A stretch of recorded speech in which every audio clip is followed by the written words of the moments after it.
Welcome to the I Hate Critics movie review podcast. I'm your co-host, Bob Zarrell. With me, as always, is professional film critic Sean Patrick and Jeff Lasseter. Visit us at ihatecritics.net, ihatecritics.com. We're on all the social media platforms, give or take. Our handle's Critics Pod. You can listen to us on most of the podcatchers, as far as I know, all of them. But please go to Apple Podcasts and subscribe to the show, rate and review the show. We'll read your reviews on the air. We're on YouTube. I think that's still Everyone's a Critic podcast, but we will work on getting that changed. No matter where you listen to us, please subscribe to the show. Hit the notification to let you know that a new episode's come out. If you want to help support the podcast, head over to patreon.com/criticspod. It's the best way to help us out. There's several bonus episodes up there, including Friday the 13th commentary that we're going to bring to our regular feed on Friday the 13th. Hold me to that. If it's not there, fire me from the show. And then we'll have a part 2 coming to Patreon shortly thereafter. There's also several other bonus podcasts that have never made it to the regular feed. Sean and I have a bunch of music reviews up there. I should mention we're the only ones with enough guts to go up against Taylor Swift on October 13th.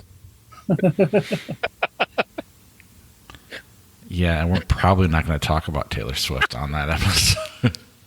Nothing against her. I love Taylor. There's no way. There's just no way to even for critics to get in to see that, and really not much for a critic to do with that. Well, how do you review a concert film? It's like, yeah, we're going to talk about a concert film in a little bit. Oh. So, we'll see how it goes then. I've written about concert films before. It's just that I just don't see. There's not going to be an early critic screening for it, and trying to get into a regular screening, even for me, it'd just probably be impossible. So let's just rent a theater out. Necessity of it. Can you rent a theater out and then charge for tickets? I don't know. Because I bet we could make our money back and then some.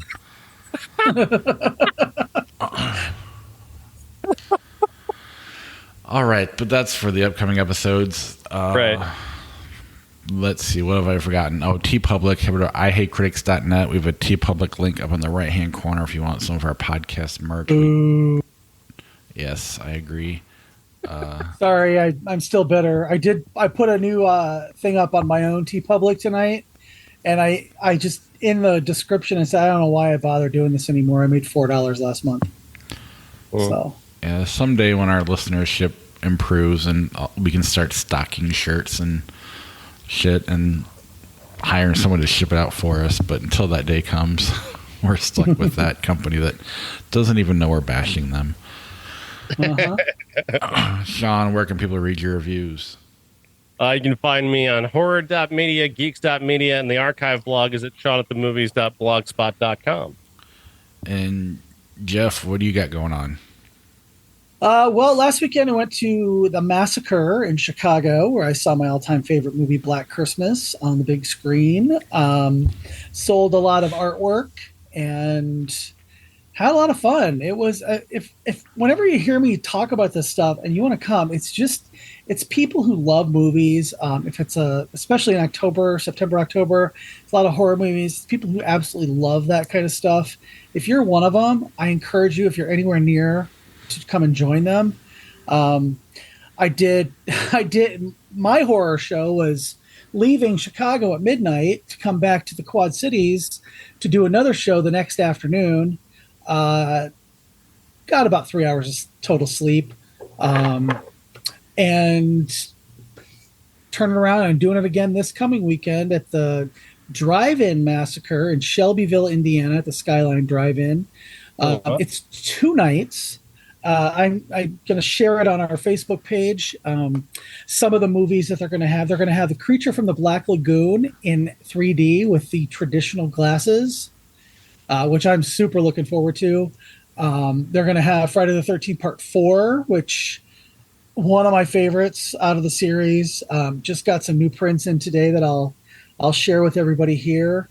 Lots of movies like that. I will share that on the Facebook page tonight. And I hope to see if you're anywhere near there or you want to come out and go camping. You can camp for free at the at the drive-in.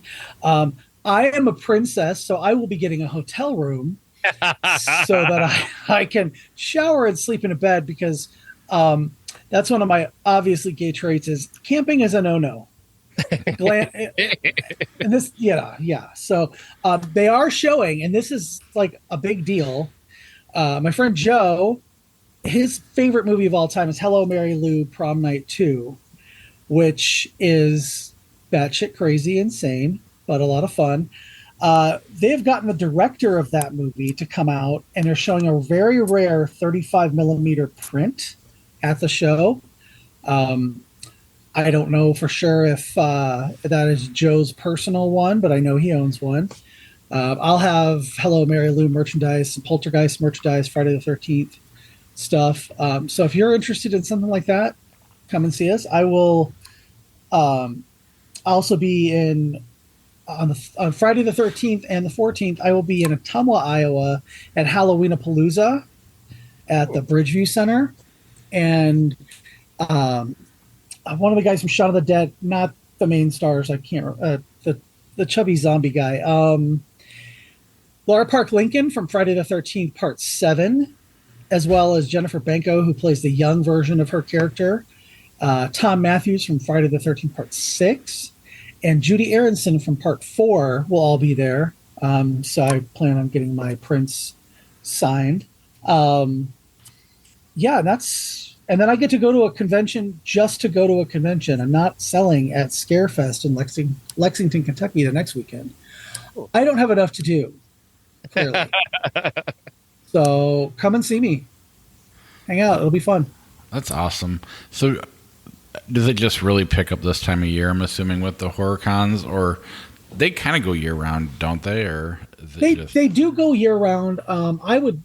If anybody wants to pay for my booth for Days of the Dead Chicago in March, I'm more than happy to take your money and give you some art. They're doing the Days of the Dead ones are year round. I'm actually doing one in November in Chicago, and there's a lot of stuff that goes on from September to the end of the year. And then some of the major cons like Days of the Dead, they go year round, but it's mostly from like September to December. So that's cool. Yeah. Do we need to start a Kickstarter or something for March Days of the Dead? Well, I just got an email. They're filling up quick. You better get it. So I'm like, does anybody want to buy any of my little arts? How much is it to do Sean's something like that? Unless you don't want to talk about it. Oh, no. Their booth is $375. The first time I did it was $350. Now I probably will make that money back. I don't see any reason why I wouldn't. I did the last time I did theirs in 2021. And I realize that the prices are, they all say it's inflation. I don't know if that's true or what, but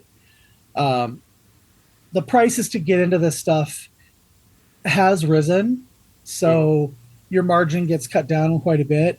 It's just being able to, if they announced the vendor booths for March during the show in November, be no problem. I would just pay for it out of my proceeds there. So now we're just trying to figure out how to do that, how to do March, because that's a good one, and it looks like there's going to be a lot of good guests.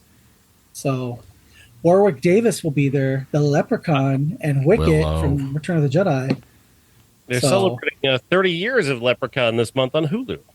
Oh, I wonder if Jennifer Aniston's going to do anything for it. I doubt it very much. All right. What do we got news-wise to talk about this week? We mentioned Friday the 13th. We will have that episode coming out. Sean, you posted something on the box office you want to talk about? Just briefly, I'll just mention that Paw Patrol, I didn't see it because I don't get paid to watch kid movies anymore. Paw Patrol #1, Saw finished #2. A lot of people were like looking kind of sideways at that, but the reality is that Saw did pretty well. It improved on the last 3 Saw movie openings. Not that Book of Saw doesn't really count because it came out just as the pandemic was ending and people weren't really ready to go back to movie theaters yet. So that movie opened under $10 million. I don't think you can really look at the opening of that movie comparatively. But if you look back to Jigsaw, that movie opened to around 13 million. Even Saw 3D did around 16 to 17 million. So 18 million for an opening weekend for Saw is a solid opening. And I think people just want to I think there are people out there who just kind of want to shit on Saw because they don't like the Saw movies. So they're kind of pointing out, oh, be beat by Paw Patrol. The days of a $30 million Saw opening are a decade ago. So let's not get it twisted about what Saw does at the box office. It did very well, and it only had a $10 million budget. So with the international money, with the money that it made here domestically, it's well and truly a hit. We'll talk about that a little later. All right, let's move on to our new movies, and let's start with Stop Making Sense. Stop Making Sense is the 1983 concert film of The Talking Heads, directed by Jonathan Demme, and back in theaters this weekend, courtesy of A24. It's incredible. I've never been much. I've been kind of vaguely familiar with the music of The Talking Heads before, but watching this movie reminded me of how much I am familiar with their music. I'm much more than I thought I was, and David Byrne is just incredible. I mean, the amount of work that he put into that stage show was insane. It's really meta and different and funny and unique, and all their music is so incredibly unique and diverse from various different influences and genres. A little bit of reggae, pop, rock, punk, like all over the place, but it all makes sense the way that the Talking Heads play it. I love this movie. I even got the chance to see this. There was one show in our area in the D-box seats, which are the seats that move. Mm-hmm. I've never seen a concert movie in a D-box seat before. Generally speaking, D-box seats are kind of cool. Like if you're watching like Fast and the Furious or something, they move pretty good. This one moved the entire time, and it was like making you dance essentially in your seat, which is kind of made it extra fun. I loved the concert anyway, but I really also enjoyed just the ride because I was enjoying it in the D-box seat. So that was really cool. There was only one showing in the D-box in our area, so that was really awesome. I can't recommend it enough. I think this is incredible what A24 is delivered here. The fully remastered and just looks. It looks like it came out yesterday. That's how good a job they've done with this. See, you can only talk about concert films for so long. Well, if anyone other than me had seen it, maybe they'd be want to talk about it. I mean, not that it still would be good. I like the Talking Heads, okay. Yeah. But I didn't know anything about this. So I'm sure you told me, but I've only ever been really familiar with like the biggest hits, like burning down the house, right? At least that's what I thought until I watched it, and it's like, oh, I've heard that in a commercial. I've heard that in a commercial. Yep. I've heard that performed by other artists. Like, yeah, okay, I recognize this now. That's very cool, though. I actually was going to try to go see it Friday night, but just traveling and all that, couldn't get to it.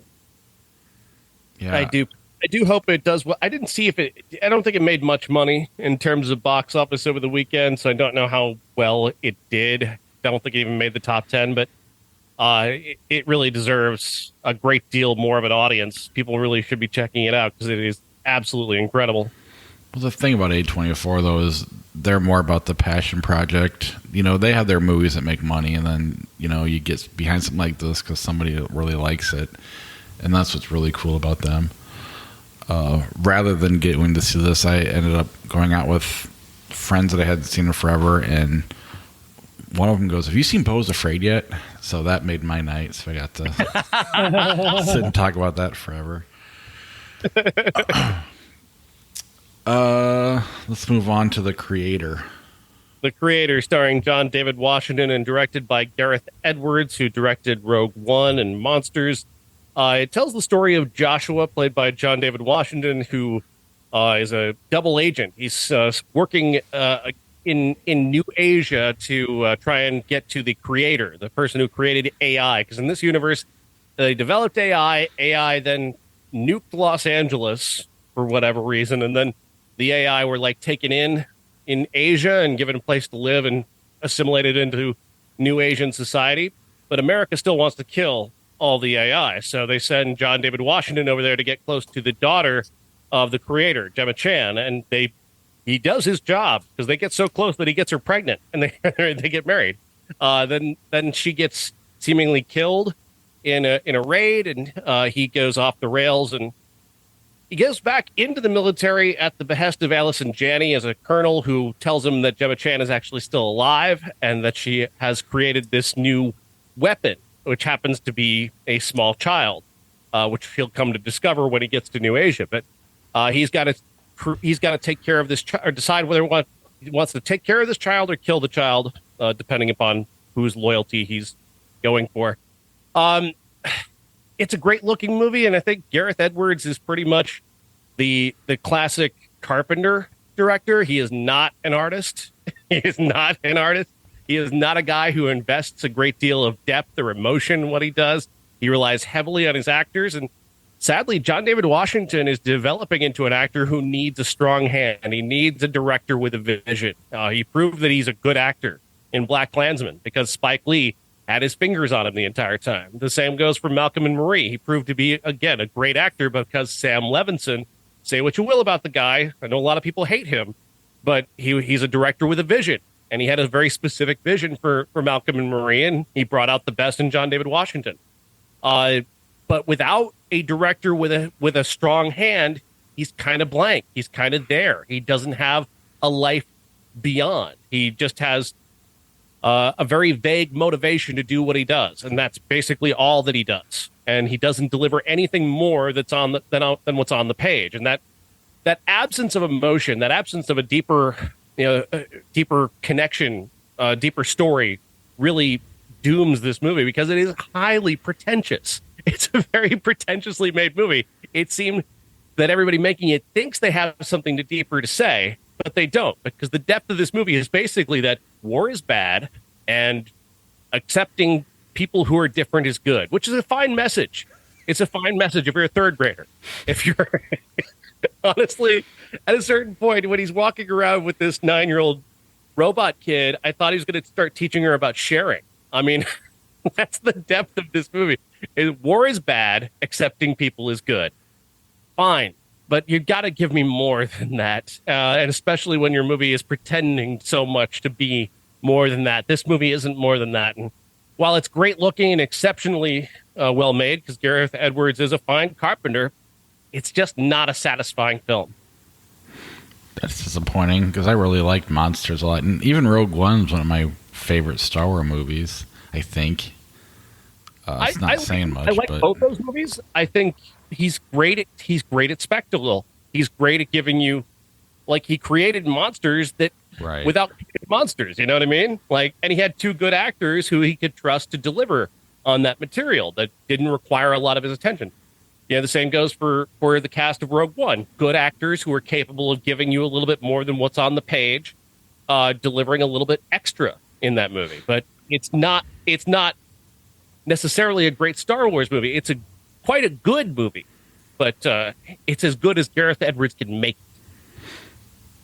Just better than like 6 of them. And John David Washington in Ballers is amazing. Oh, is he? I watched it years ago. I mean, I don't think everybody would like it. It's just a stupid football show with The Rock, but he was great in it. Jeff, any thoughts?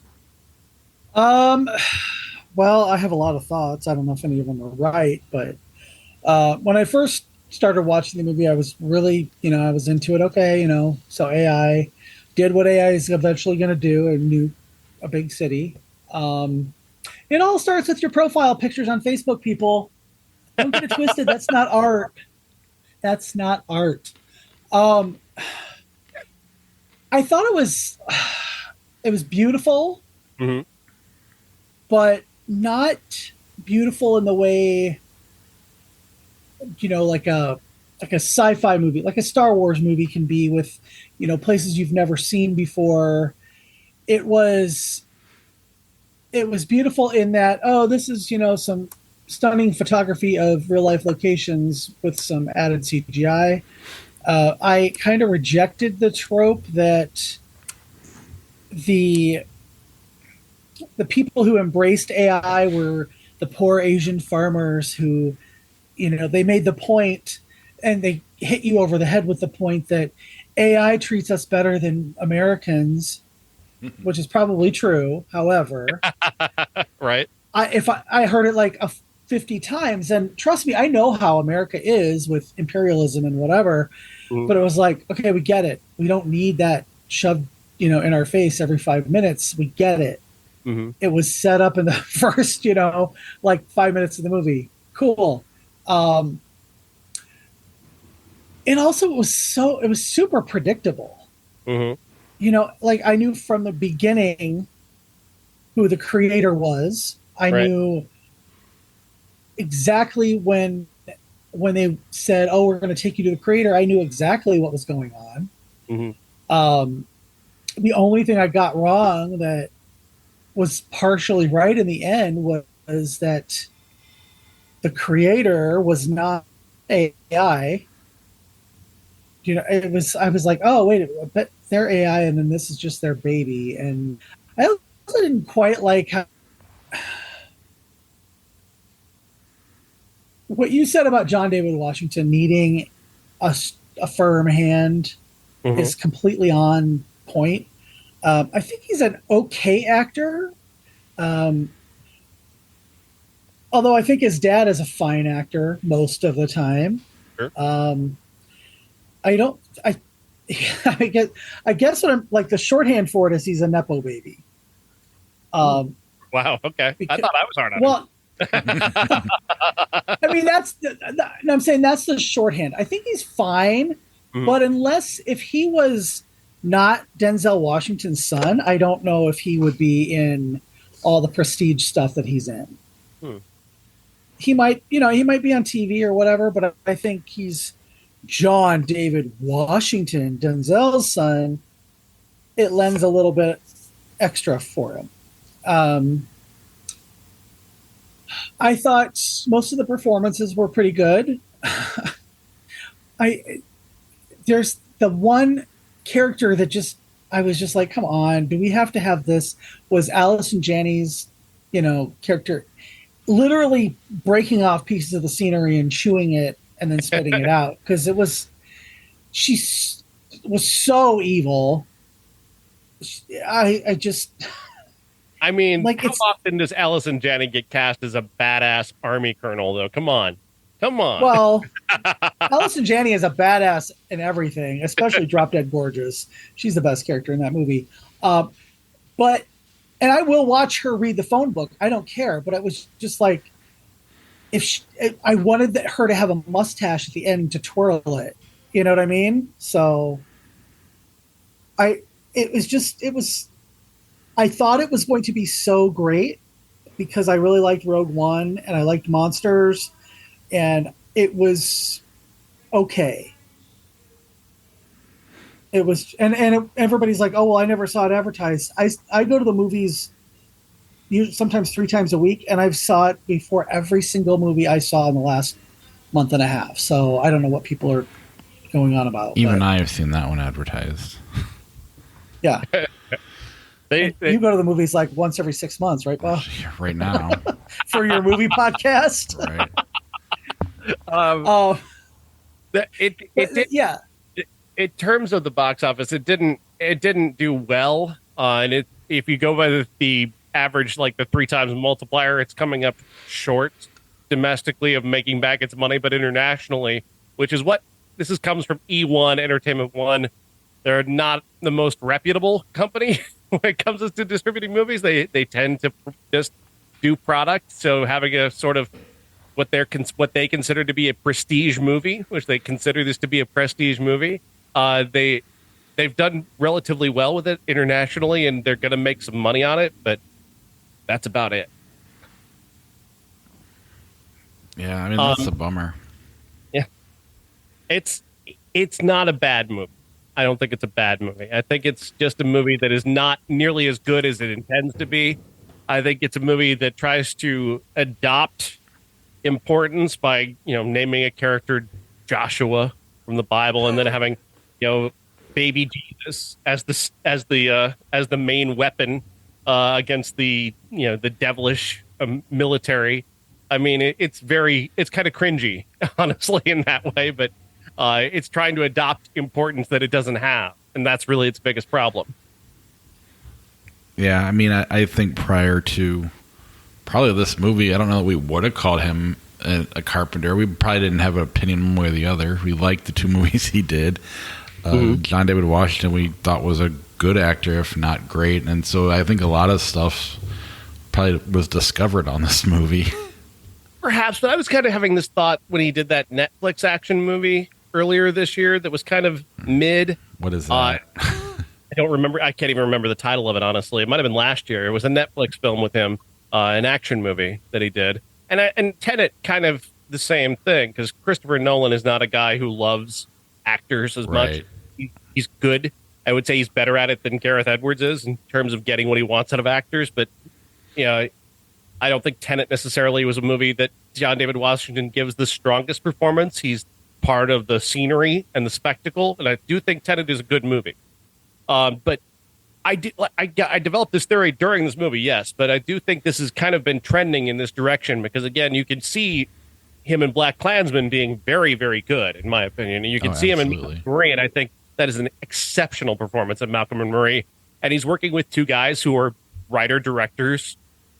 Again, say what you will about them, kind of visionaries in their way. They have a very specific vision, and I think he works well with directors who take a strong hand with him.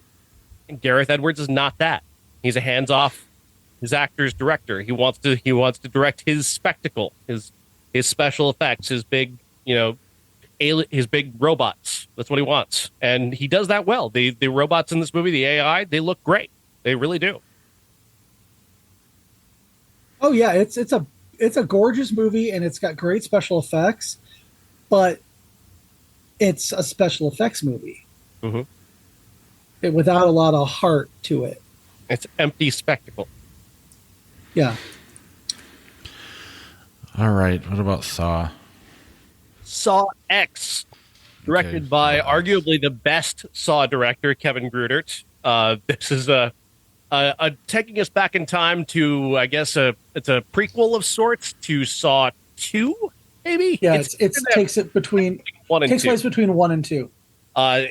Jigsaw, John Kramer, has traveled to Mexico to try and get a special secret treatment for his cancer. He's been promised by a character played by Michael Beach that there's this miracle potential cure down there. He gets down there, he goes through the treatment, and then he finds out that it was all a scam. So, well, you don't try and scam Jigsaw because he's going to come after you. So he grabs the woman who organized it. He grabs the guy who pretended to be the doctor, that pretended to be the nurse, that pretended to be the helper. And he puts them in his traps and sets about having them try to save their own lives and teach them a lesson the way that Jigsaw does. And this is all relatively familiar stuff. But I did enjoy this because we get a lot more Tobin Bell than we've ever gotten before in a Saw movie. We've seen plenty of Tobin Bell here and there, but because Jigsaw is dying from cancer and he's kind of, he's dead. I think in the fourth film he's gone. We don't get a lot of time with him. Here we get a lot more time with him, and I really liked that insight into him because Tobin Bell is a terrific actor, and he's lived this character now for nearly 20 years, and he really has a strong attachment to it, and it's nice to see him get the opportunity to really act within this character. And we also get Shawnee Smith back, which character we lost in Saw 3. And so I loved seeing her and her involvement in this movie, and it added to the lore. It stated continuity because not only did Kevin Grudert direct it, he also edited the movie, which he's done. I think he's edited 9 of the 10 movies now. And directed 4 of them or 3 of them now. He's just so good at creating the traps and creating the sound design, and the editing is so strong. He's so attentive to the lore and the detail that I found Saw X to be very satisfying in that way. Jeff? This was my favorite movie of the week. I felt more in the beginning when I thought that he was going to be helped by these doctors than I did through 99% of the creator.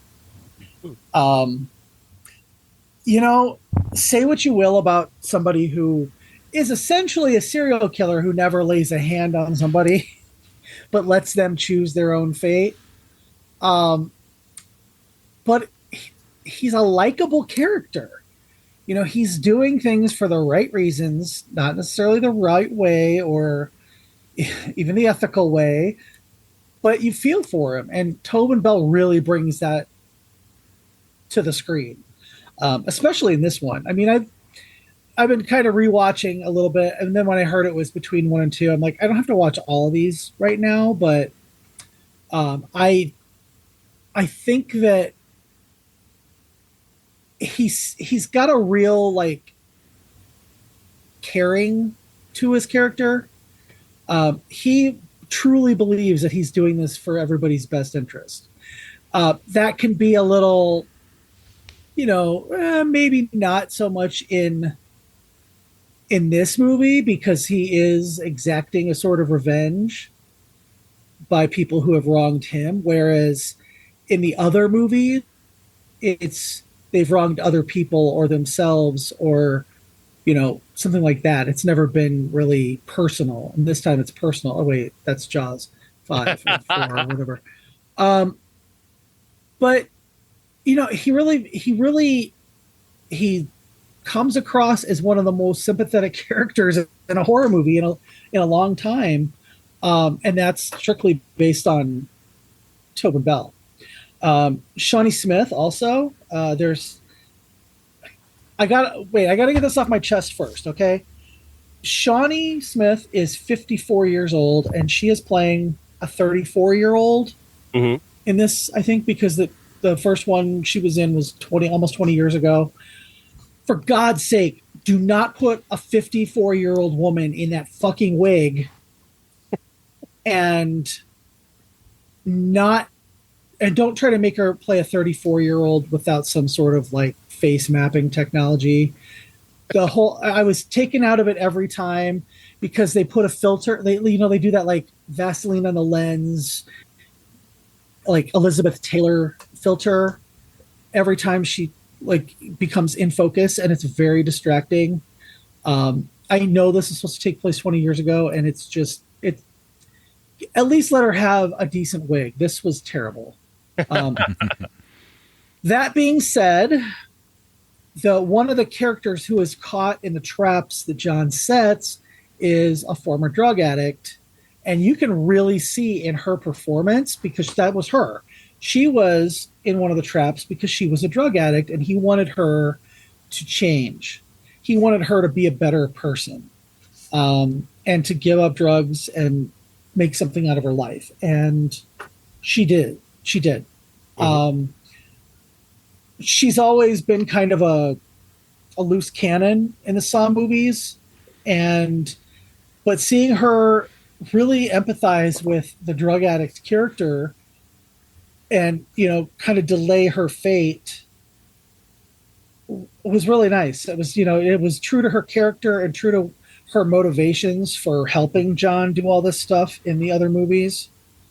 You could tell 100 more of these stories between 1 and 2 if, you know, Tobin Bell wasn't in his 80s and she wasn't in her 50s. And, right. Unless you're going to do like de-aging. Honestly, I mean, I know that Saw is low budget, but, you know, take some of that budget and do something better than just soft focus every time she's on screen. I was just happy back. It didn't bother me much. What if they just did the Wet Hot American Summer approach? And just you know what? Not even try. I mean, honestly, I would have been less distracting if they just let her have long hair. but that choppy little Gale Weathers in Scream 3 wig was just, I know that that's how she looks in Saw 2, but they don't say when she cut her hair and chopped it all up like that. So why couldn't she have had long hair and it would have been less distracting? So, but her motivations were great. She, I love Shawnee Smith. I liked her since the 80s. So yeah, I really, really liked this. This was my favorite movie of the week. And in large part because of the performances of Tobin Bell and Shawnee Smith. That's cool. I did a ranking, and I don't expect anybody else to do this because it's. I watched a lot of Saw in the last week. Did a big rewatch, and so I did rank all 10 Saw movies. It's up on our Facebook page. The link is there if you want to read my ranking. I ranked this one number 5 out of the 10 out of all 10 Saw movies. So I think it's really good. Nice. Because I've liked all of the Saw movies except for Jigsaw. Jigsaw is the only one I didn't like. I kind of, after 3, kind of lost interest. But I do think it's neat because if I'm correct, part 2 is actually a different movie. Or a different script. And then Lee Wanell took that script and made it a Saw script. So it's cool that they did that and were able to, kind of make a prequel around that movie too. Yeah, he's really good about like retconning stuff and inserting things here and there to make them like fit together. So, well, like I said, don't forget Kevin Gruder being the editor. I mean, he's been the steward. He's been really the steward of this franchise throughout. Are 1 and 3 your top 2? 3 is my number 1. Okay, and then number 1 is my number 2. Well, it's mine too. Yeah, 3 is freaking amazing. We'll get there. Oh yeah, our classics are all the Saw movies. Yes, so we'll go back to the original Saw, 2004, with Cary Elwes, Danny Glover, Lee Wanell, directed by James Wan. Such an exciting movie. They debuted it at Sundance, and it started to build a lot of buzz. And once you actually you were like, the anticipation was very strong for it when it arrived, and it delivered. It delivered on all of the buzz that had built up. This movie was really good. I mean, it's really just a solid jumping off point for a franchise, for a very odd franchise.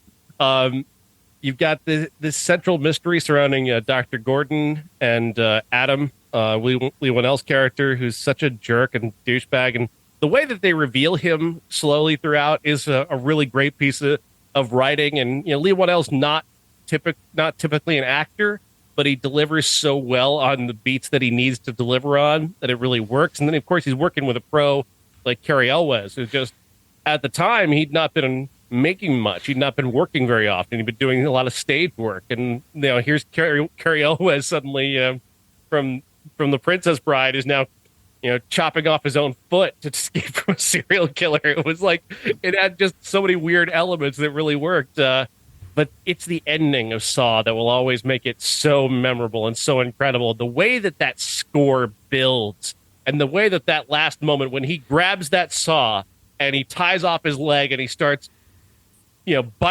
just biting his way through, just sawing his way through his leg. The score builds, and then he drags himself out of the room, and then Jigsaw stands up. You're like, just one mind-blowing thing after another. And that score does not get enough credit. That's been in my head for a week now, and it just never goes away. And it just the way it builds, those strings are so phenomenal. Yeah, I've told my Saw 1 story a million times, but it's been a while since I've told it, so I'll tell it again. I saw it in a packed theater, and the crowd would not shut up. The audience talked the entire time. Had me convinced the acting was horrible. Like, I was hating everything about this movie, and everybody was laughing and just, it would not be quiet. And then when Jigsaw stood up at the end, they all shut the fuck up. And made for a really, really cool experience. I still thought at the time it was a bad movie with a cool ending, it wasn't until I think when we first did this, went through all the Saw movies with Josh way back when, that I was like, oh my God, this is nowhere near as bad acting as I thought. Because I didn't want to go back and watch it and ruin the experience, but it ended up actually being better because I still had the experience and I realized it was actually a much better, much more well-acted movie than I remembered. Yeah, I also saw it in a pack theater. Remember pack theaters? Yep. And I was kind of spoiled on it a little bit before I saw it for the first time. But I was like, somebody like who was spoiling it kind of spoiled the wrong stuff and wasn't really being truthful. So I was surprised by the end of it. In that moment, yeah, I remember everybody just kind of being like, oh shit, he's been in there the whole time. What? Yeah. So, and it launched the whole torture porn. Obviously it survived it and gone on longer than the whole genre. Because it was never torture porn. I'm sorry. It's not, I don't think it's torture throw that porn. label on it, but it was never really torture porn. I mean, it's as torture porn as Korn was new metal. I mean, they're just kind of the first ones. I don't know. Really, only Hostel was the truly torture porn movie because that's a guy who enjoys watching human beings be tortured. Lee Whannell and James Wan didn't enjoy watching people be tortured; they merely presented it. Yeah, and there's a difference. That's an important distinction. But it was there, just maybe not the porn part of it. It was definitely torture, but in a more artistic way. You're correct, and that matters. That matters. It does. So we'll move on to Saw 2. Saw 2 from 2005, and this is the one that kind of sets the template for everything going forward. You don't get to the rest of the Saw franchise without going through Saw 2. It's like the schematic for the rest of the Saw movies, which is why I think it ranks kind of low on my list of the Saw movies. I ranked it number 8 overall, but I do like Donnie Wahlberg in this movie. I think Donnie Wahlberg was a smart casting choice. I think he's got a recognizable face. He's got a strong intensity to him, and his scenes with Jigsaw are the best things in the movie. I think the movie falls a little flat in terms of the stuff that's going on in the house where Mark or Donnie Wahlberg's son is, and where all the people are going through the various different Saw traps. I think those kind of fall a little flat, aside from Shawnee Smith falling on those needles, which is still like very hard to watch for me. It's a good one, but the rest of it just didn't kind of resonate with me. Especially those characters didn't really resonate with me. But I love the ending. I love the way that Donnie Wahlberg's attributes as a cop. He's so hard-headed and determined that he's going to crack this case, and it makes him a good cop. But at the same time, it makes him a terrible person for this situation, and that's what bites him in the ass. And that's again another great ending. When I mentioned it earlier that this was its own original story that they converted into a Saw movie. Generally, I would hate that, but I think it's kind of neat here, and like you said, it's where the rest of the series takes shape, and you kind of need it to move on to the next level. So I like it for that, but I agree, it's overall it's not one of my favorite Saw movies. I like that ironic ending. That he's been there the whole time in the same room, but people are too stubborn to just listen. It's like Luke Skywalker in Empire Strikes Back. No, I got to do it now. Give it to me right now. And if you had just waited, it all would have worked out. Mm-hmm. So I really like that part of it. Yeah, it's really clever in that way. Just finding out that all he had to do was listen to Jigsaw. Jigsaw tells him at the very beginning, all you have to do is sit here and listen to me. And he can't do it. He can't do it. It really just makes that ending so powerful and tragic. And Yeah, it sets up the Matthews character to recur a couple times in the rest of the franchise, which I really like. But speaking of what I really liked is Saw 3. Saw 3 is incredible. I mean, this is one of the most intense movie experiences I've had in my entire life. This movie kicks off on the death of one of the detective who was with Donnie Wahlberg. She gets got very early on, and the movie just never slows down after that. It introduces Angus McFadden, and we get our first real sense of Jigsaw's philosophy, because he sets up this series of encounters in which Angus McFadden is playing a guy who still has a daughter and a wife and a life that he could be living, but he's obsessed with revenge. So Jigsaw is going to show him what vengeance really looks like. He's going to see first the judge who failed to sentence the man who killed his son. He's going to see the witness who failed to show up in court to testify against the drunk driver who killed his son. And then he's got to confront the drunk driver, and he's got to make a decision each time. Either he's going to take his revenge and give away another piece of himself, or he's going to save them and again give away another more specific piece of himself to be a better person. And that is such a great idea for a horror movie. But then he's got this twist that he's building towards that you would never expect. And it's such a great intersection that comes together at the end rather brilliantly. And again, has another wonderful payoff 2 movies later, which is, I just love the level of detail and lore is what really draws me to the Saw franchise. And so much of the detail and lore comes from this movie. But a lot of what's really great about this movie is just that intensity. And especially it comes from, I think, first of all, the drunk driver in the movie is in arguably, I think, the greatest Saw trap of all time, because it's the one that I can barely sit through. It's the sound design in Saw 3 is scarier than any visual he puts on screen. And that is saying something.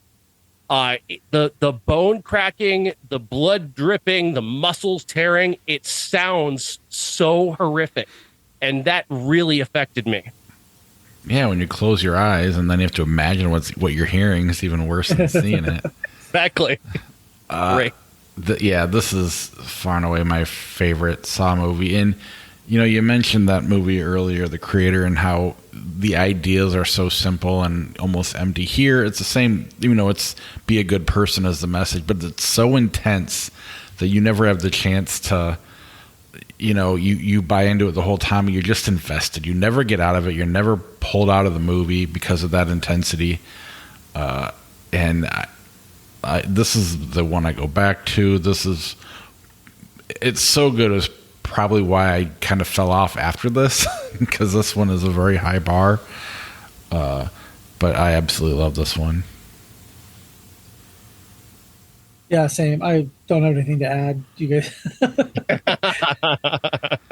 Is this your favorite, or do you have a different? Is number one your favorite, Jeff? I like more than one.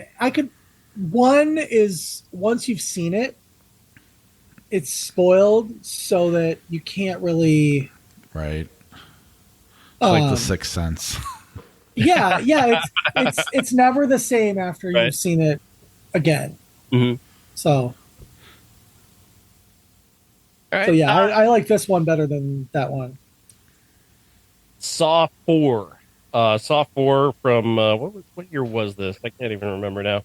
Anyway, Saw 4 picks up the story of Detective Matthews, Donnie Wahlberg's character. We're still looking for him in the 4th Saw movie. We're still wanting Detective or Officer Riggs, one of the guys who worked with him in Saw 2 and is also part of Saw 3, is now tasked with trying to save him.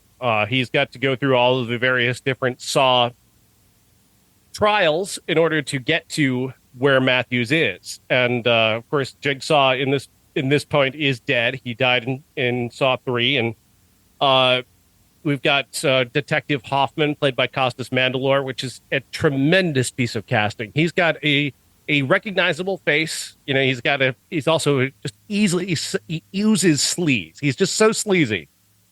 And it works. It works for this character.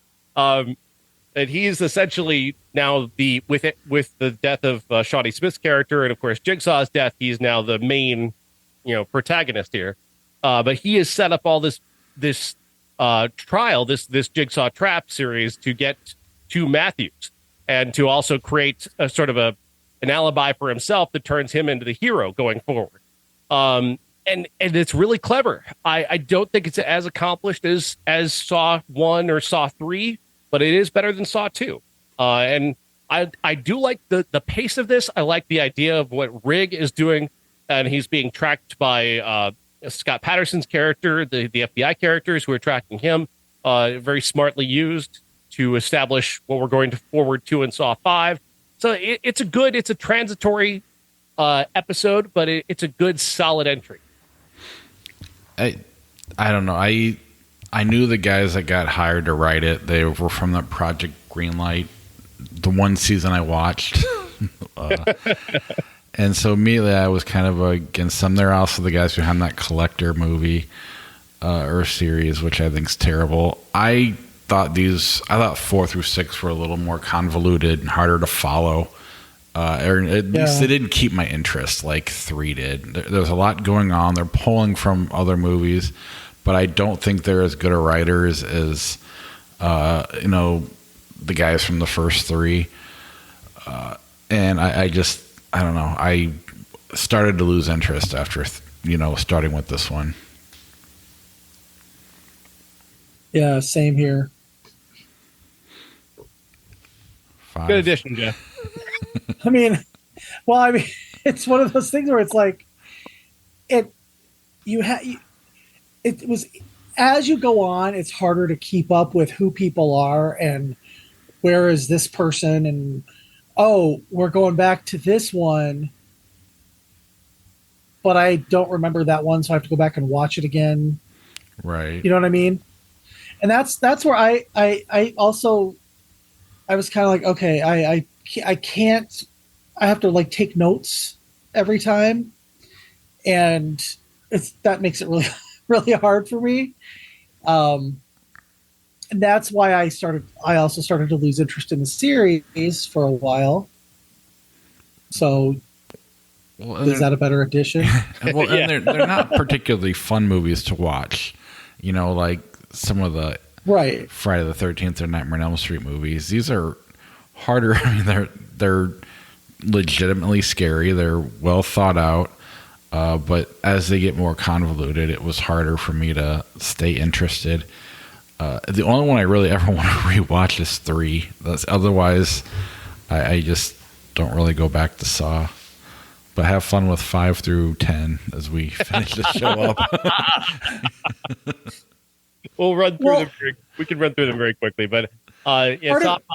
Go ahead, Jeff. Sorry. I was just going to say, part of it, like as from 5 on, you have to think about it, and it's not something you can just have on in the background like a Friday the 13th movie. They don't really have very many connecting tissues. Like these have interconnecting tissues, and you have to remember part 2, that one character from part 2 who was in part 7, and you know what I mean. So that's why I'm kind of the same way with it as Bob. So. But I also don't think 4 through 6 are as interesting either, which is why I am not interested in figuring out, trying to remember who the characters are. I guess what you guys call convoluted, I call lore, because I love the lore of this, and the lore really works for me, and I'm kind of invested in it the way that people invest in TV shows. This is like a great TV show to me, and I don't find it hard to follow at all, especially when we get to 5 and we're dealing with the cat and mouse between Hoffman and Strom. I really like that dynamic with Hoffman being always constantly on the edge of being caught, and Strom being strung along and framed by the end to be the new Jigsaw. I really enjoyed how they did that, how they pulled that all together, and it also again setting seeds for Saw 6 as well that come back around that have some really wonderful payoffs throughout the other parts of the series. It really, I find that Saw 5 is it deepens the lore, and it also expands upon these new characters to and still connects them back to Jigsaw and back to Tobin Bell, and Tobin Bell is still showing up. They're still using flashbacks to keep him part of this story, and I love the way he still is brought back into it. I think it works. Yeah. I don't really, honestly, 4 and 6 might as well be one movie. That's they're just a jumbled up mess for me, at least my memory of them. And I've gone back a couple different times. But I just kind of always refer to them as 4 through 6 because they're the same 3 writers or 2 writers. Saw 6. I love Saw 6. Saw 6 is one that really, really works for me. And I think a lot of that has to do with the victims in this one, because this is set in the world of shady business deals, especially shady insurance agents who make it their job to try and figure out a way to prevent people from taking advantage of claims. They try and deny claims. They're very corrupt. They're very gross. And one of them, the head of the insurance company, makes the mistake of denying a claim for John Kramer, Jigsaw, and thus he and all of his associates get pulled into saw traps. And the idea of this sort of vengeful justice against this corrupt insurance industry is very appealing to me, because I do feel the insurance industry is evil and deserves some saw traps. So it couldn't be more on the nose if it were politicians at this point. But I mean, it's fine. It works. I want to see that vengeance. And I love the ideas that they came up with for the various traps. I like the merry-go-round with the shotgun. It's very simple, but forcing that guy into a situation where he's got to pick 2 people to live and 4 to die, man, that's severely fucked up. He's got a situation where he's got 2 very innocent people. And he's always, he's an insurance guy who came up with this theory about, well, this person has more of a chance to live a long life than this person, so I'm going to give the insurance claim to this person and not this person. He's forced into a situation where here's an older woman, but she's got a family. Here's a young guy, but he has no family. Who's more valuable to their family? He's got to make that decision, and one of them's going to die. That's horrific. It's terrifying. It's challenging. Like the trolley car problem. It's exactly. It's very challenging in that way, and I really dig that. And I really enjoyed all aspects of this one. Now that you start talking about this one, I kind of remember this one a little better than 4 and 5. I guess our problem with this one is it's a little too on the nose. It's kind of like when a pro wrestler comes out there and just starts shitting on the local teams or the local town sports team. It's just easy. I mean, I agree. You want to see insurance because they're awful. But I also think it's almost safe and kind of cheap in some ways. Well, I think also that the budget starts to show as as you get into some of the other ones, the later ones, because you're getting into the lore, right, Sean? But they're not able to like put some of the money that they've made on the other ones back into it. It's more, all of them look about the same. And everybody's a little greasy, a little grimy, a little dirty. And the new one is no different, but it shouldn't, I feel like they could kind of up the stakes a little bit sometimes with them in general, and do something with all that money they're making on these things. And I mean, I'd almost rather they wrote all the Saw movies at the beginning and then made them until they failed, but had to. Yeah.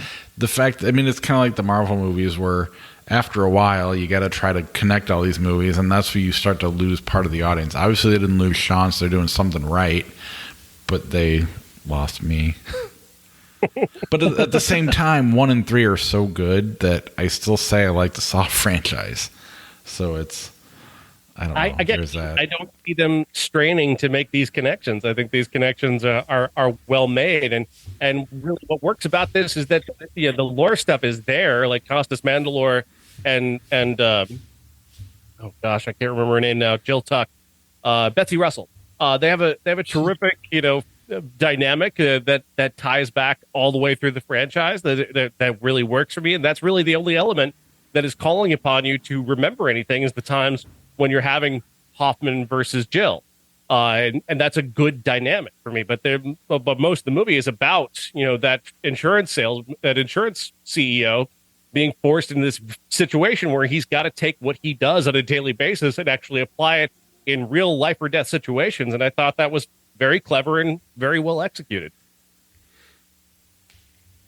What's the next one? Saw 7, the final chapter, because they all horror franchises have a final chapter. That's always part 7. It's always that.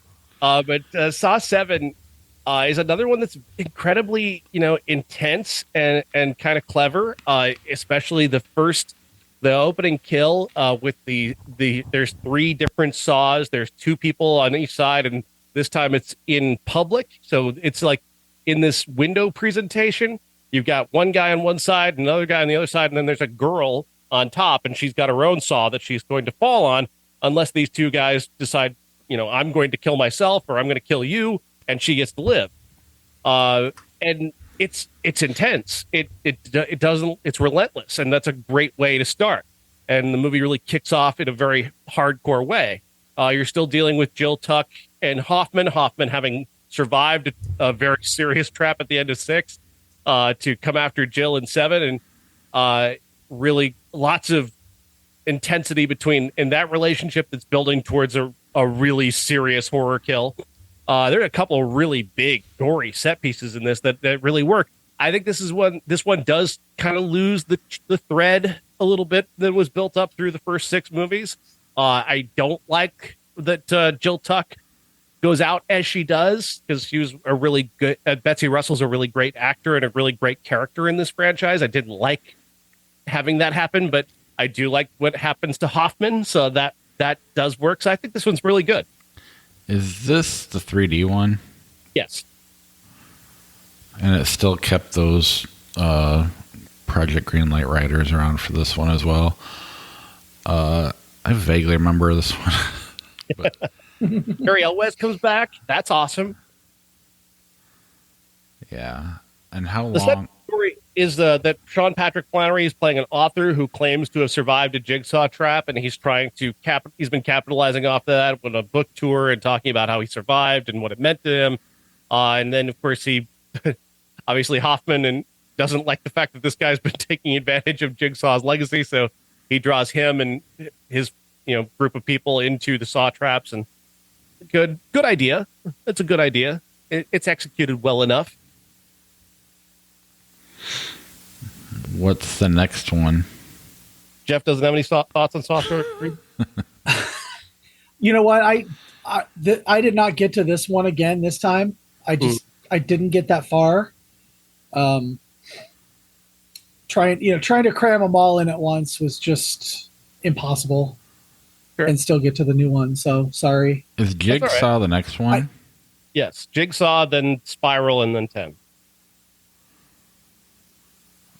Oh, so Spiral is a book of Saw, right? Okay, I did see that one. Yeah. I was like, what the hell is book of Saw? I never heard of that one. So Jigsaw sucks. It's too much shit. It's just too much, retconning and bullshit, and the new characters aren't any good, and it's derivative. It takes the opening Saw trap from 5 and redoes it, but they've got buckets on their head and they're in a barn this time. Like, derivative. Don't go back and do a Saw trap again, unless you're putting it on Jill Tuck at the end of 6. But that's or 7. But that's a whole other thing. That's a trap with lore. It's okay to do that again. This is not a trap that has lore, so it didn't work for me. But other than Kevin Gruder, he's the only one that had anything other than Tobin Bell, obviously, but it's all new writers and directors, right? Yeah. He was at least there to edit, but yeah. Jigsaw is easily the worst. It's the only, I think, genuinely bad movie in the franchise, and yeah, I hated it. The final trap I think is lasers. Like, what the fuck? Yeah. And even though I'm not as interested in 4 through 7, I don't. They're not bad. My interest is pulled away. But Jigsaw is awful. So, Spiral, the Book of Saw. I think the main failing of this is Chris Rock. Not just because I don't like Chris Rock, but also it just the Saw movies don't need movie stars. I think movie stars pull focus away from what you need to be focused on, which is Jigsaw. It's what Jigsaw's meaning, his purpose. I think Chris Rock being in this and Samuel L. Jackson, I think it dilutes the franchise. I think it takes away from the Saw thing. And it's not even really a Saw movie because it's got nothing to do with Jigsaw. It's a guy who adopts Jigsaw's methods in order to tell a story about corrupt police officers, which not a bad idea to take the franchise in a different direction. And maybe they could do this again and do it better. But I didn't. It's not a bad movie. It's not bad because Samuel L. Jackson's in it, and Samuel L. Jackson in the Saw Trap is clever. But it's not as good as any of the other Saw movies, and it's only better than Jigsaw because Jigsaw is the worst. It's like you said, it's not a Saw movie. It's just in the Saw universe. I thought it was fine. I didn't mind it at the time, but I did like that it was different. I didn't have to pull all the movies together to enjoy this one. I think that's what I preferred about it. But you're right. Having Chris Rock and Samuel Jackson's a little distracting, and Chris Rock isn't like the greatest actor in the world either. He's not horrible, but he's always Chris Rock. So I just always kind of hear his cadence from his stand-up, and even though he's not talking like that in the movie, it's bothering me that he's not. So it's fine. I don't hate it. I don't love it. It just exists. Yeah. Yeah, I liked most of it. I like that Chris Rock liked Saw movies enough to come up with his own. Yeah. That's one of the things that I really enjoyed, but I don't think he is the greatest when it comes to acting. And I figured out who the killer was about halfway through. It was just so obvious. Right. Yeah, it's strong. Like Ebert talks about the economy of characters, and the economy of characters in this one pretty much gives away the game. But I think Jeff has a good point. I like that it exists more than I like it. If that makes sense. Well, and if it had been, like a retcon between chapters kind of movie, and at the end, like Tobin Bell was there, mm-hmm. I would have enjoyed much more. Instead of Max Minghella, who he's fine as like a romantic lead or on the Handmaid's Tale, but I didn't buy him for a second as a killer. Yeah. So yeah, I can see that. But I didn't hate it. Like Bob said, I didn't hate it. It was fine. It's not. I tried to watch it again a couple years later, and I bought the Blu-ray for like $5, and I'm like, oh, I'll watch it again, and I fell asleep. So yeah, I can't imagine I'll like it on a second viewing as much as I did the first time. And again, this wasn't like I remember when we did it on the podcast, it was a fairly favorable show, but especially since Jigsaw was so bad. I think what works for me about it, and the reason I'm able to like it, is that the Saw traps are good. I think the tongue trap at the very beginning is really visceral and terrifying. There's another pretty good barbed wire trap in this one that I appreciated, and I do like the deeper meaning about corrupt cops and where they were coming from in that perspective, and using Saw as a vehicle for telling that story is not a bad idea. So overall, I think it's good. I just don't think it is nearly as good as the other Saw movies. No. But I do think that Darren Lynn Bousman saves it as a director, because I do think he does bring, that Saw franchise style to it that does at least place it in the canon. I do think if you took the movie stars out, though, it could be one of the better Saw movies. Yeah, there's just really not much of a place. Because Saw 1 You do have Cary Elwes, you do have Danny Glover, but I wouldn't. They're not. They're not huge nearly as stars, big as these two. but I think that it works there because they're not there to pull focus because you don't even know that there's a Saw philosophy yet that doesn't even exist in the first movie. Going the direction that they did with guys like Donnie Wahlberg and Scott Patterson and Costas Mandylor and Betsy Russell, these character actors, and making them the leads in these movies, I thought that was incredibly smart. Angus McFadden, another tremendous choice. They're people who have these recognizable faces, but you don't necessarily know who they are. You don't really know their name unless you look them up. They work. They're really effective in these roles. Betsy Russell, former podcast guest. Wonderful. Yep. All right. What next? We're done with Saw, right? That was all of Saw. Like I said, Saw 3 is the best. Saw 1 right behind. I do love how much you love the Saw series, though. I don't want my opinion to make it sound like it's not that I disagree. It's just more of I can't get interested because it's not. That's more where my complaint is with 4 through 7. It's not so much the movies themselves. I just can't get myself. They don't make me invested. I find any movie that's able to challenge my morality this much has to be really good. I felt this way about The Talented Mr. Ripley, where I was surprised at the end by The Talented Mr. Ripley because I was rooting for Matt Damon to get away, and I couldn't believe that a movie could make me do that with a guy who was killing essentially innocent people. They were dicks, but they were essentially innocent people. They'd not done anything actually wrong, and he's killing them, and I'm rooting for him to get away.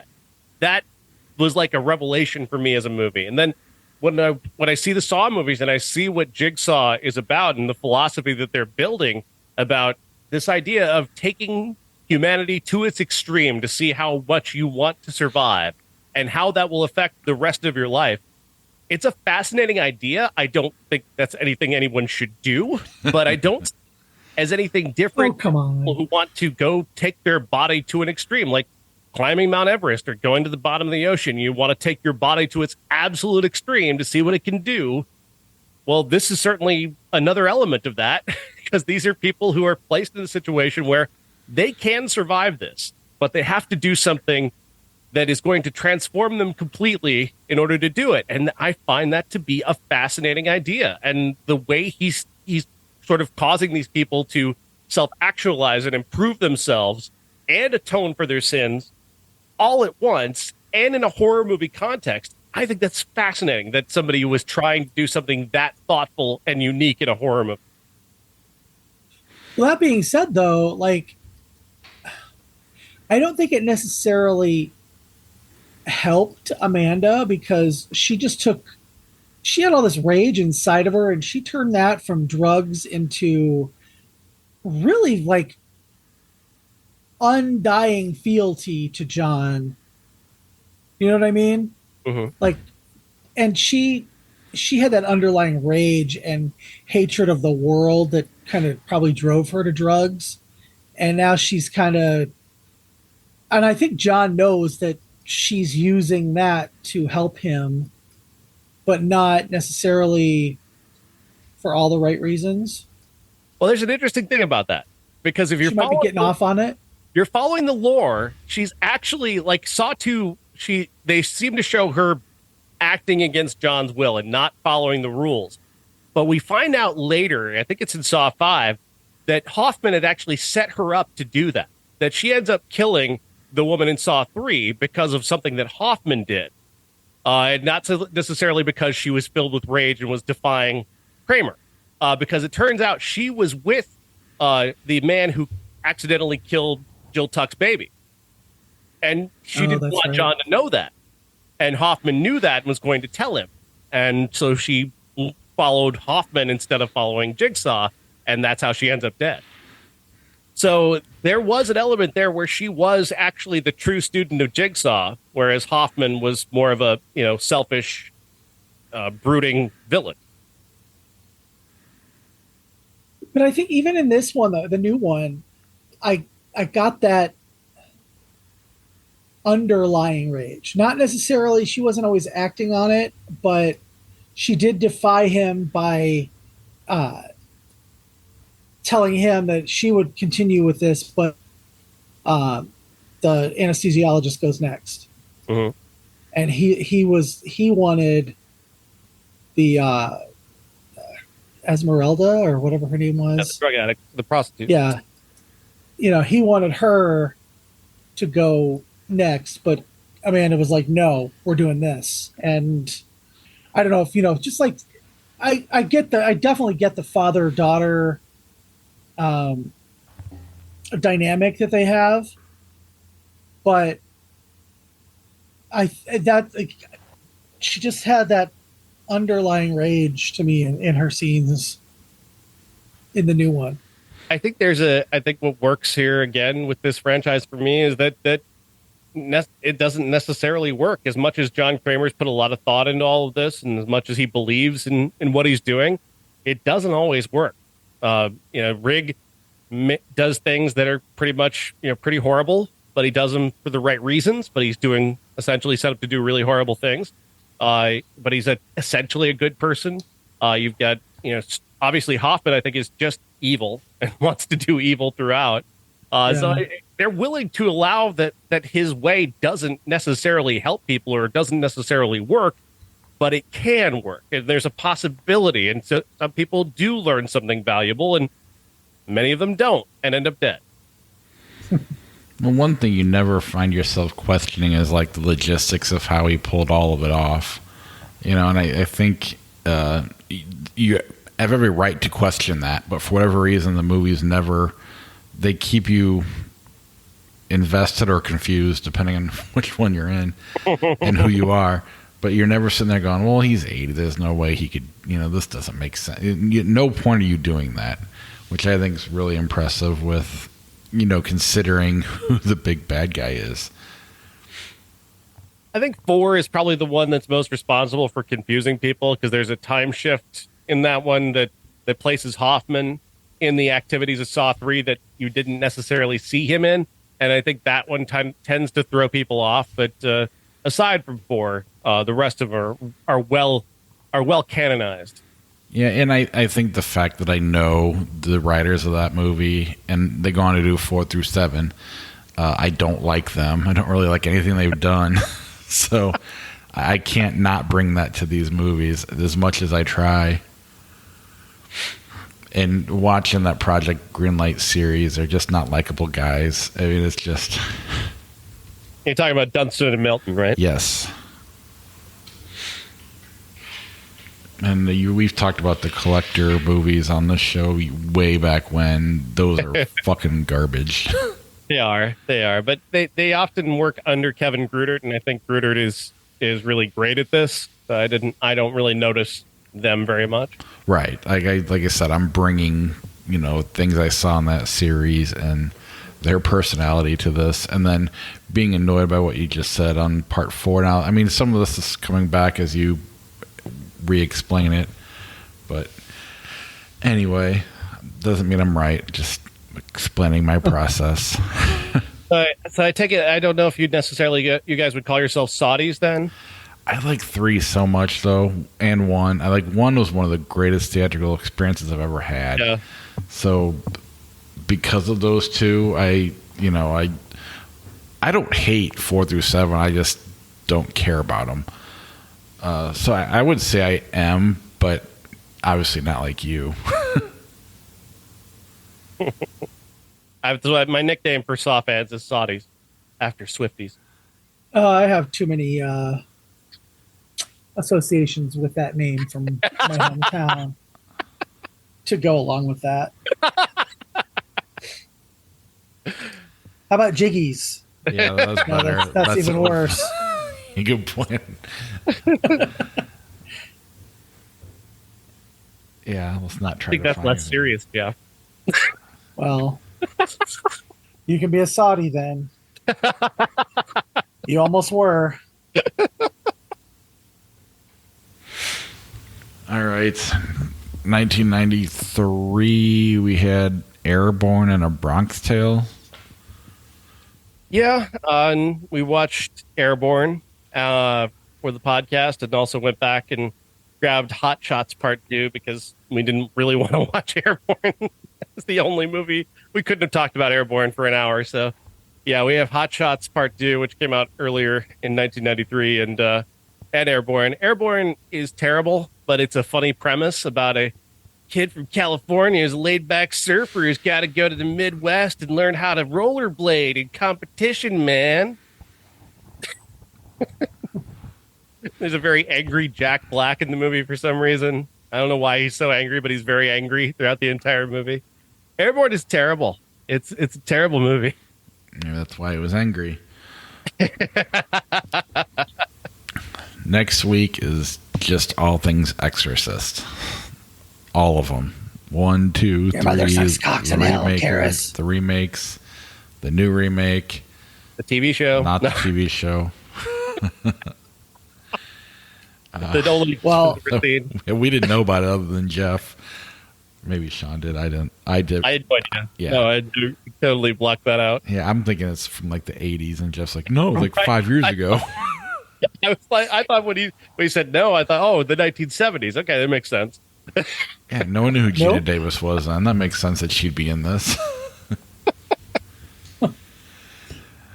Oh, Gina. Yeah, I am going to be out of town all weekend, and hopefully I'll have Wi-Fi in my hotel room because none of the Exorcists are showing at the drive-in. So, and can we just like remind people what a weird time it was with the 2 prequels that got made and released at the same time? I'm baffled. I forgot about that. Were they the same? Were they the same movie or 2 different movies? 2 pretty different movies. But like one of them, like didn't they fire the guy and they started over and then they released it anyway or something like that? Yeah, I don't even remember. It's gonna be hard. I've watched them both, but I'm gonna tell you right now, this might be a Saw situation where I kind of lose interest and just say, you know what, fuck the show. I'm all for that. I'm kidding. I love the show. Everything about it, even the shitty movies. I'm kidding.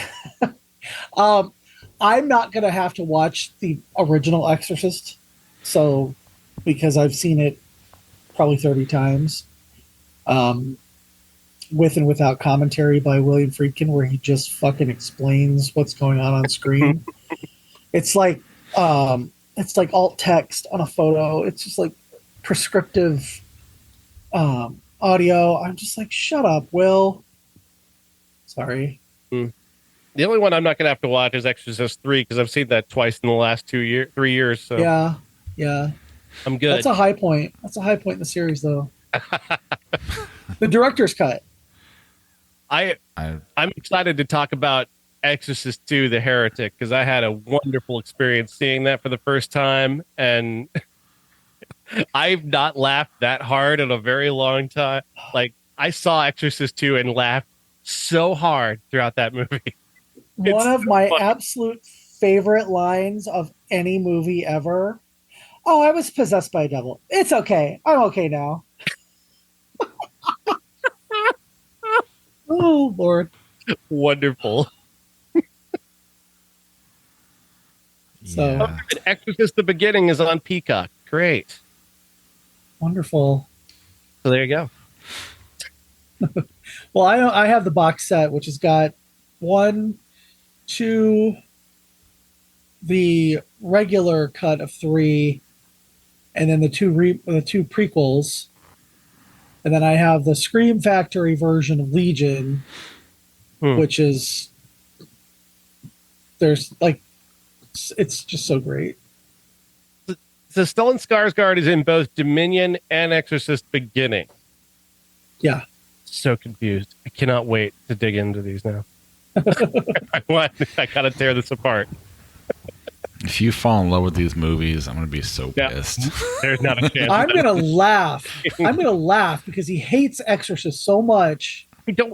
It's not about. I don't hate it that much. I just don't like it a little bit. It's like It's like a lesser Mad Max, honestly. Fury Road. Like I like Fury Road, I just don't like it as much as everybody else does.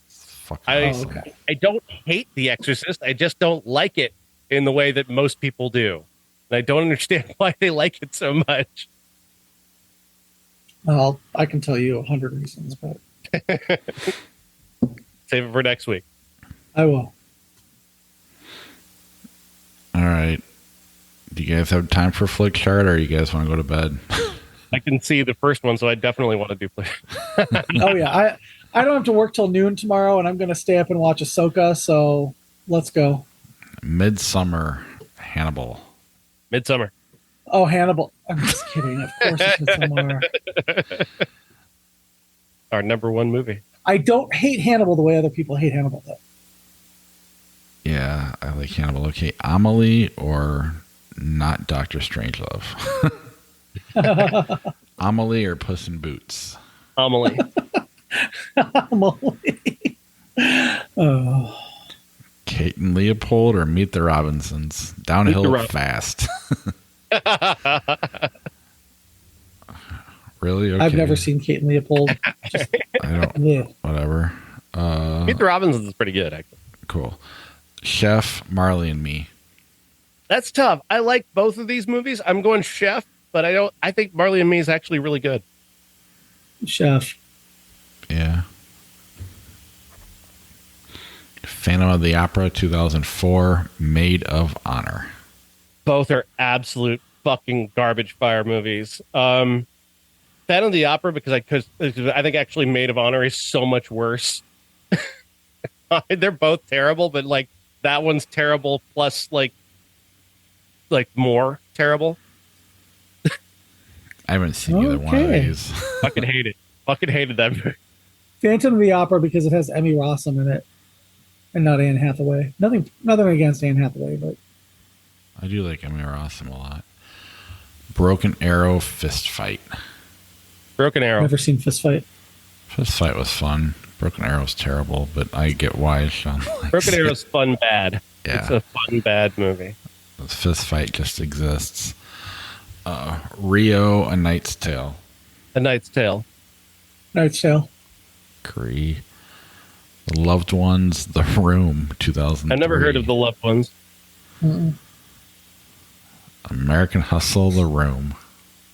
Wow, that's tough. That's American actually Hustle. hard. I'm going to go American Hustle, but I mean, The Room is such a fun experience. Anytime I've watched it, it's terrible, obviously, but that's the reason why you watch it is because it's so bad. But it's American Hustle. Yeah, if American Hustle wasn't so good, if there's a little bit lesser movie, I think I'm. Absolutely. If it was The Room versus Kate and Leopold, I would have picked The Room. The Room saw 4. Excuse me? I'm just saying, what'd you pick? I think I might go The Room. As The Room versus the Da Vinci Code. Casablanca, The Da Vinci Code. Okay. Casablanca. Okay, fine. Yes. Casablanca. Run, Lola, Run, Lethal Weapon. Run, Lola, Run. I mean, I'm Lethal Weapon all day, but that's just because of nostalgia.